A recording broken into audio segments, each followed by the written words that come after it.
భారత మాజీ ప్రధానమంత్రి డాక్టర్ మన్మోహన్ సింగ్ గారి మృతి పట్ల ఈ సభ తన తీవ్ర సంతాపాన్ని వ్యక్తం చేస్తుంది.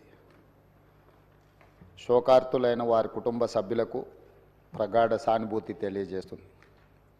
అంతర్జాతీయ ప్రఖ్యాతి పొందిన ఆర్థికవేత్త డాక్టర్ మన్మోహన్ సింగ్ గారు భారతదేశానికి తన విశిష్టమైన సేవలను అందించారు.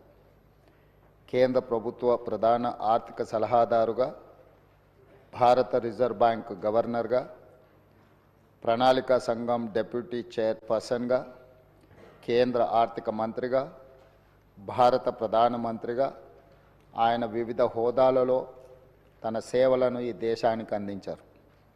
డాక్టర్ మన్మోహన్ సింగ్ గారు మన దేశంలో ఆర్థిక సంస్కరణలను రూపశిల్పి.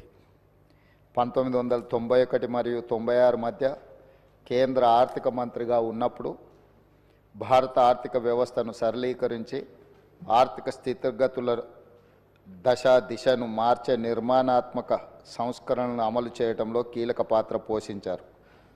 ప్రపంచీకరణ, సరళీకరణ, ప్రైవేటీకరణ విధానాలతో అంతర్జాతీయ స్థాయిలో భారత ఆర్థిక వ్యవస్థను సుస్థిరంగా నిలబడేలా చేయగలిగారు.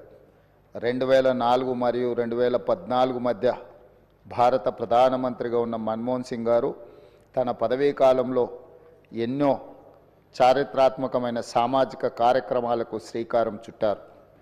కూలీలకు ఉపాధి కల్పించే మహాత్మా గాంధీ జాతీయ గ్రామీణ ఉపాధి హామీ చట్టం, పరిపాలనలో పారదర్శకతను చాటి చెప్పే సమాచార హక్కు చట్టం, ప్రజారోగ్యానికి ప్రాధాన్యం ఇచ్చిన జాతీయ గ్రామీణ ఆరోగ్య మిషన్ ప్రారంభించారు. అందరికీ ఆధార్ కార్డు లాంటి సామాజిక విప్లవాత్మక కార్యక్రమాలను ఆయన హయాంలోనే మొదలయ్యాయి. 4 కోట్ల తెలంగాణ రాష్ట్ర ప్రజలు డాక్టర్ మన్మోహన్ సింగ్ గారికి ఎంతో రుణపడి ఉన్నారు. ఆయన ప్రధానమంత్రిగా ఉన్నప్పుడే తెలంగాణ రాష్ట్ర ఏర్పాటుకు మార్గం సుగమమైంది. 2014లో ఆంధ్రప్రదేశ్ రాష్ట్ర పునర్వ్యవస్థీకరణ చట్టాన్ని పార్లమెంట్ ఆమోదించింది. ఎన్నో ఏండ్ల పోరాటం ఫలించి తెలంగాణ రాష్ట్రం ఏర్పడింది. మన్మోహన్ సింగ్ గారు